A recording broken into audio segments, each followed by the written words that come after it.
¿Qué pasa, amigos? You're listening to the Puro Pinche Cast and Blast podcast. I'm your host, Pinche Ben. Join me and entertaining guests as we share some wins, some fails, and a whole lot of laughs as we dare to admit embarrassing mistakes we've made learning how to fish and hunt. We're glad you're joining us, and no matter what your background or what your skill level, everyone is welcome here.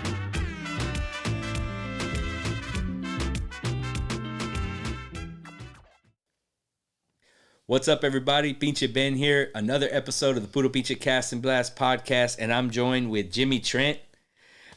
Jimmy Trent was a guest on our podcast, and we had such a good time doing it, man, that I decided to ask. We sat there and talked afterwards, man, why don't we do this together?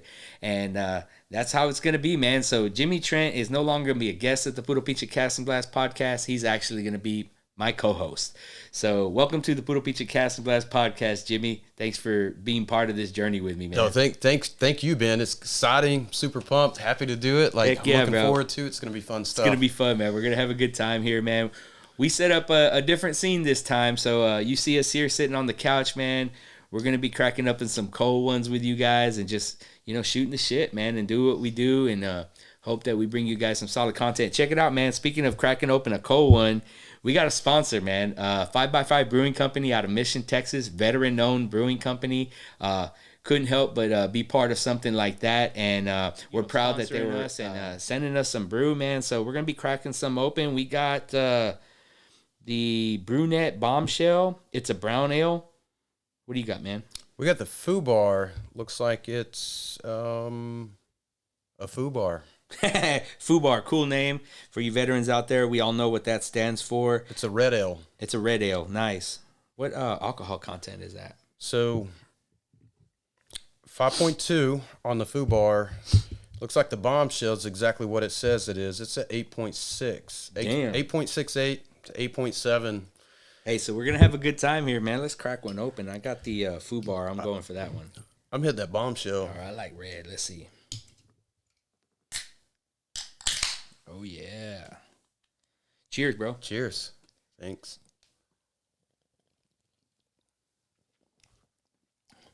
Ooh. Yeah, Foo Bar is where it's at, bro. I don't know. I'll take you up with the Bombshell.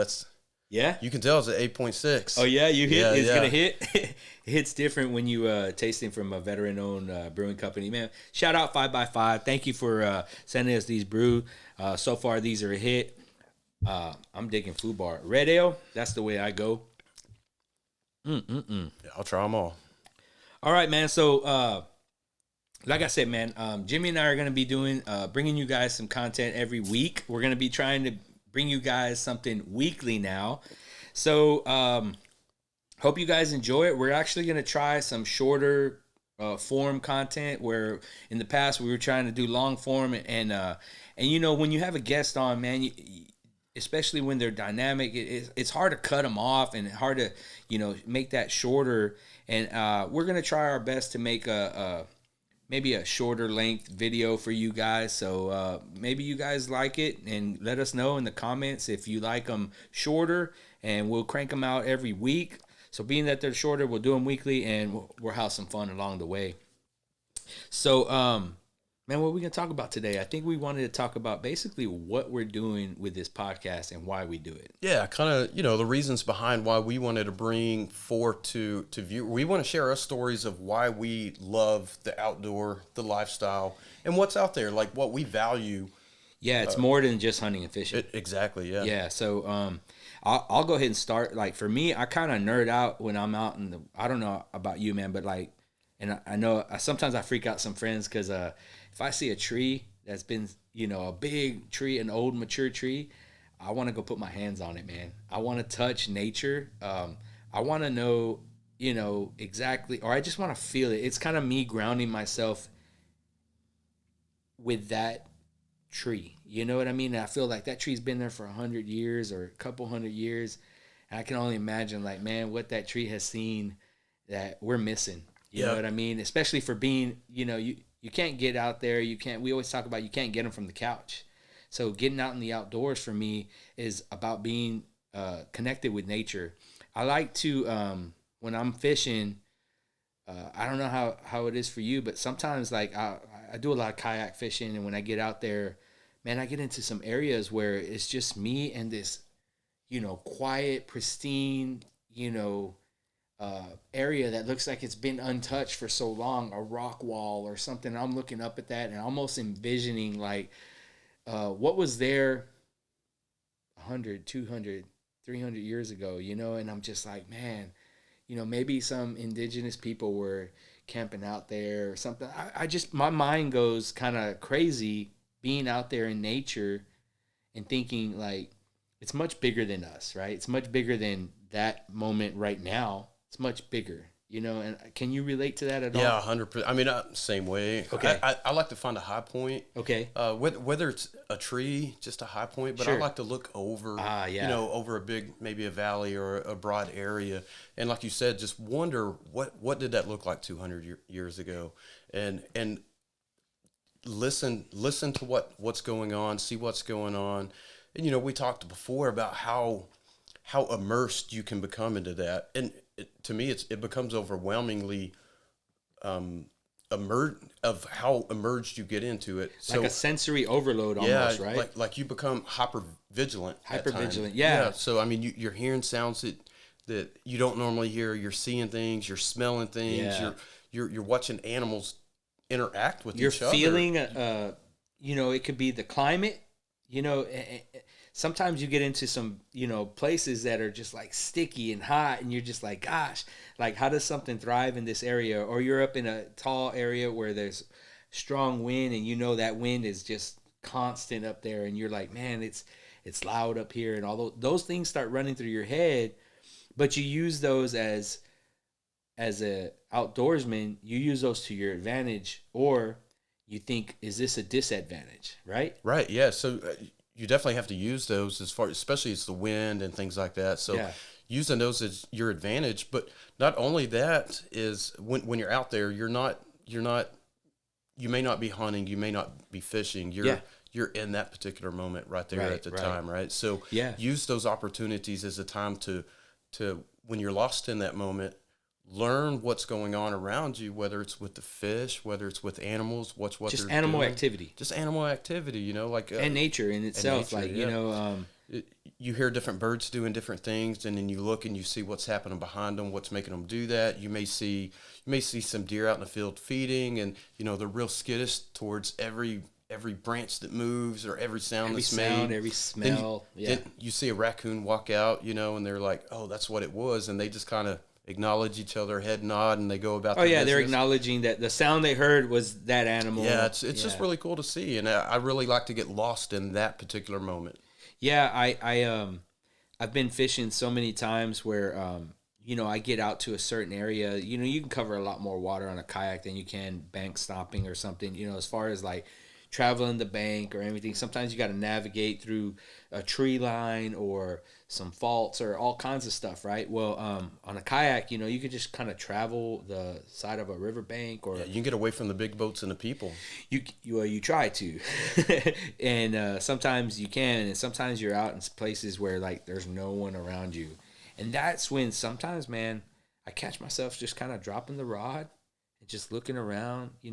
Out here on these lakes in Central Texas, man, they're super clear, so you get a chance to really see like the aquatic, animal life. You know what I mean? You can see, the grasses that are growing. You can see the rock formations under you.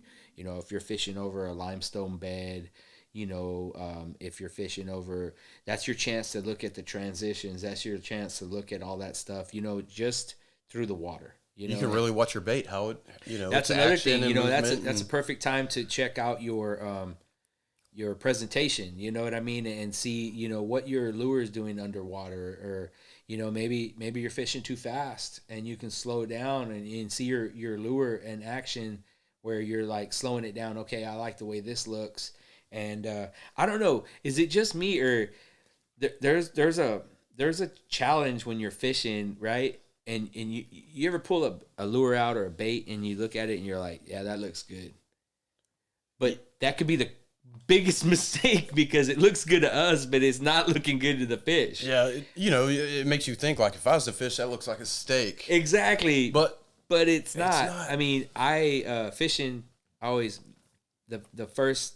So I don't know how it is with you, but like getting out there and you start tossing, right, and you're just fishing, and you got an idea of what you're gonna throw, and maybe you set up a couple of different rigs, or you set up a couple of different rods, set up for different presentations and whatnot, and you got your colors in mind, you got your stuff based off of season and all that, but really it's until you get that first fish that you're kind of like match the hatch, right? Yeah. And you're kind of hoping that bass spits out a bait, or you're just trying to see what you learn from that first fish you land, what color they were hitting, how that presentation, were they on the retrieve, were they on the descend, yeah, exactly, and you're learning all that as you go.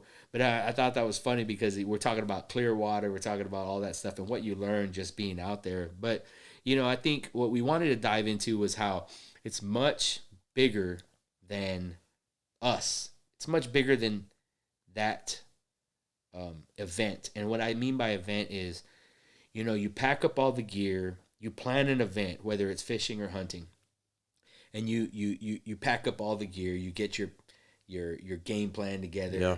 You hit the road, you get out there, you unload, you get all your stuff, and you make your way out to where you're going to either hunt or you're going to fish, right?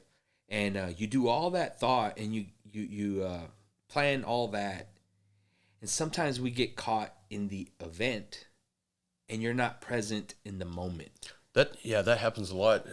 I'm guilty of that. But another thing that I do a lot is I just go out. I don't take a rod. I don't take a bow. I don't take a gun.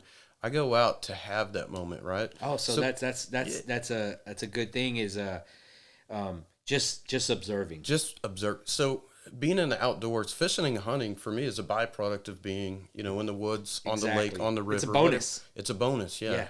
It's a bonus. Immersing yourself in the situation, the scenario that you're in, and every one of them is going to be different. Landscape, whether you're on the water, and you got to challenge yourself to see different landscapes and see different fisheries and see different, different terrains and different. And for me, that's where I've learned, and I'm by no means an expert at anything that I do. Neither one of us hunting. claim to be experts at anything, but we are sharing some experiences that may be more relatable to you guys. And I think that was really what we wanted to dive into today, is like our why. Why did we want to launch a podcast? Why did we want to share our voice, right? And it's not because we just want to hear ourselves talk. It's that we are viewers and followers and all that as well. We watch YouTube. We're consumers of the industry. Yeah. What we mean by like the hunting and fishing game, we are consumers as well. We watch YouTube. We follow podcasts. We follow YouTube channels, and there's big names out there. Lake Fork guy. We follow Mullet Man, and those are just local guys. But the big names like Meat Eater, THP, the Hunting Public guys, Hunting Public. Dan Enfield, big huge, fan of those guys. Great, awesome people. And we watch a lot of those podcasts, and Shane Simpson. Exactly, and we say, man, that's awesome, and those are great experiences, but it's kind of like a little different than what I can get my hands on. Right. And we feel like we share some of the same experiences, and that's where we just that's want to the find connection. The connection and the common values that we all share together. And we want to, we have our own experiences different than theirs. But we all share the love for the outdoors, period. And that's what it is, a love and a passion. And we just want to share ours with, in our own words, we want to share ours. Yeah, and we think that there's probably something that is relatable to you guys and some of the experiences that you've had. And we welcome your comments. We hope that this conversation actually sparks conversation. We're sitting here chopping it up here, having a good time, drinking some cold beers, but you guys are back home watching this video, and we would like to hear your comments. We would like to hear your experiences, and you can drop them in the comments. You can email us. You can contact us any way you want, but we want to bring your experiences into our conversations. So, we bring up a topic of discussion, but you're very much part of this show. You're very much part of the conversation. So we hope that we're doing it in a way where you feel like you're part of the conversation. And again, we're new at this, man. We're just having fun with it. You got to make everything fun. Yeah. And if it wasn't fun it becomes work, and why would we do this for work? You know what I mean? So I'm doing it for fun. I hope you guys are having fun along the way.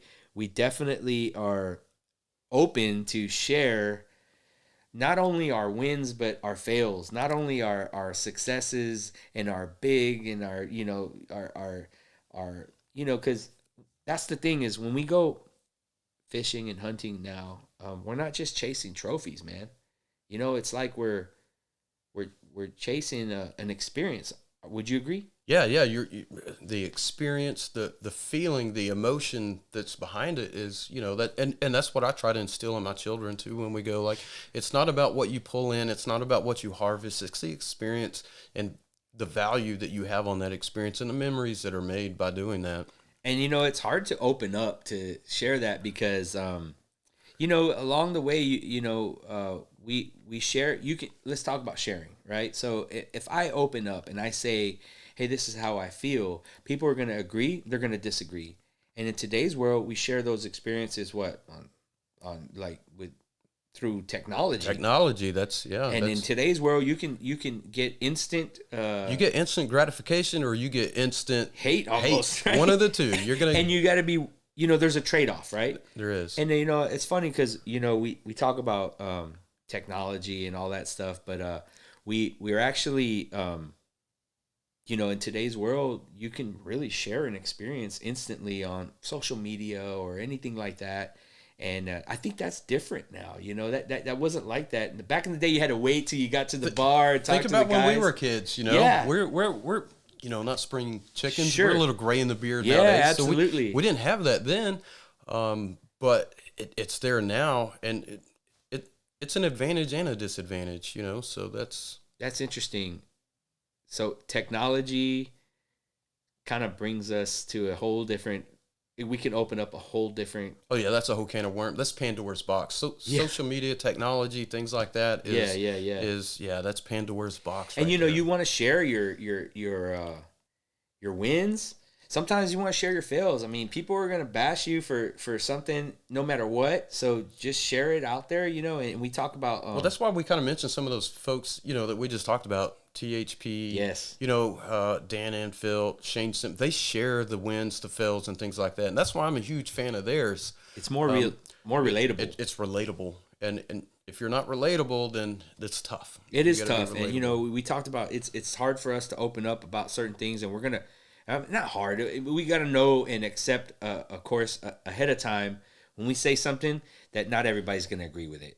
And we understand that. And we welcome that too. Hey, if we say something that may be controversial or we say something that you don't agree with, let us know in the comments. And we're open to hearing your perspective. We're open to hearing that dialogue because it could it could either open us up into another topic of, a podcast. Yep. And that's great because you're definitely part of it then. Or you can just maybe you say, hey man, I got a story for that, and I'd like to be part of your podcast. And then here you are sitting down with us, and you're chopping it up with us, talking about. There's room on the couch.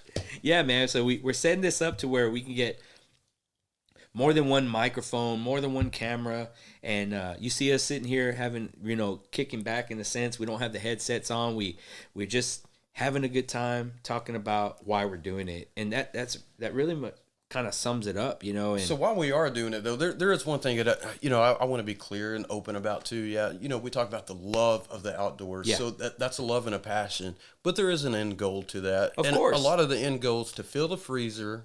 You got to have meat in the freezer. First and foremost, feed the family, right? Feed the family, right? So I mean, it's not a supplemental meat. That's like me and my family love wild game, and we try to eat the majority of the year. Right. So. I don't get it twisted. We love to fill the freezer too. It's not.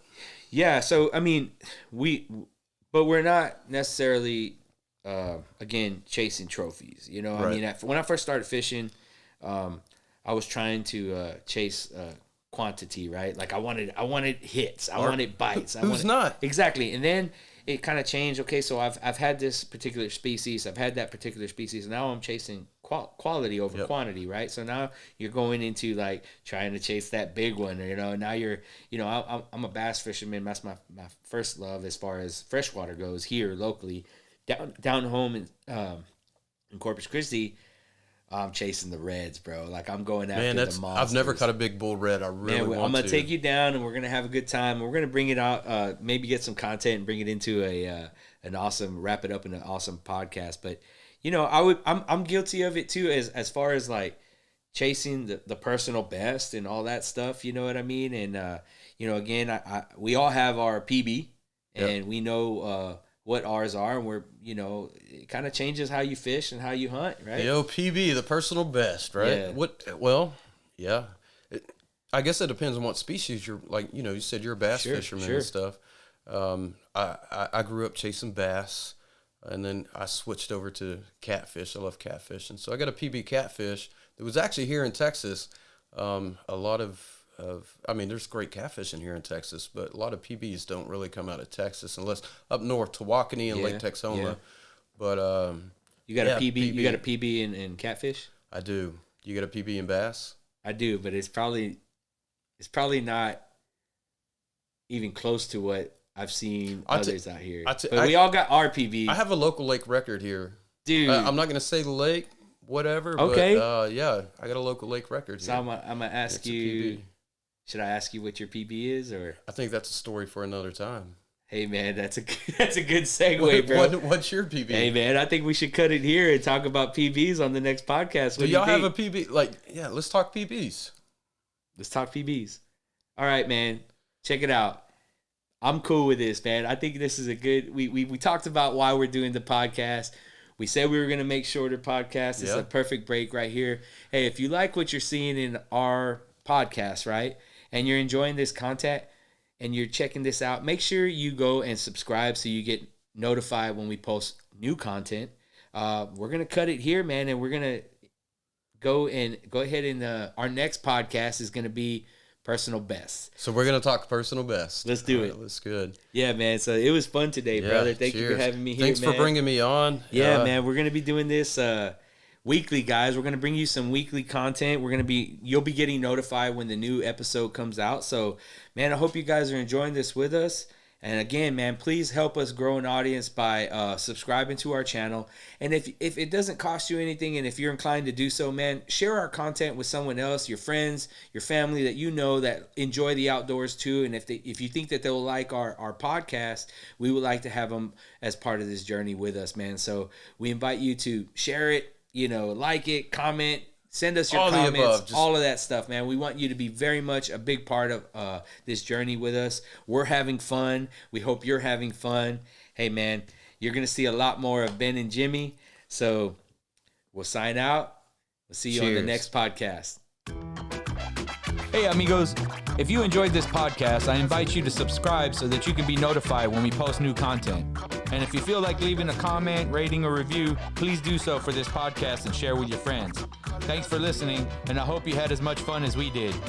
Now get out there and enjoy the Cast and Blast lifestyle, or as we say here, puro pinche Cast and Blast.